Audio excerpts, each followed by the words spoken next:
नमस्कार, मी पद्मावती। आज मी तुम्हाला दाखवत आहे जीरा राईस। तर जीरा राईसचं साहित्य आहे 1 वाटी बासमती तांदूळ घेतलेला आहे आणि शिजवण्यासाठी 2 वाटी पाणी घेतलेलं आहे। कारण की माझा बासमती तांदूळ नवीन आहे म्हणून मी 1 वाटी बासमती तांदूळसाठी 2 वाटी पाणी घेत आहे। तूप फोडणीसाठी, पाव चमचा मीठ, 1 चमचा जिरं। तर आता सर्वप्रथम मी बासमती तांदूळ स्वच्छ धुवून घेते आणि मग कुकरमध्ये शिजून घेते 3 शिट्ट्या लावून। तर मी 1 वाटी बासमती तांदूळ तर 2 वाटी पाणी घेतलेलं आहे कुकरमध्ये। ह्याच्यामध्ये मी पाव चमचा मीठ घालत आहे आणि असं मिक्स करून घेत आहे।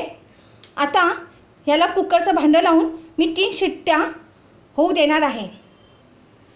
तर मी हा भात शिजून थंड केलेला आहे। म्हणजे जेव्हा कुकरच्या 3 शिट्ट्या झाल्या तसं कुकर मी थंड होऊ दिला आणि नंतर त्यातला भात थंड होऊन मी एका भांड्यात काढून घेतला।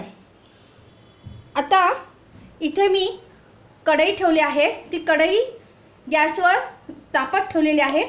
आता ह्याच्यामध्ये मी 1 चमचा तूप घालत आहे आणि तूप गरम होऊ देणार आहे। त्याच्यामध्ये मी 1 चमचा जिरं घालणार आहे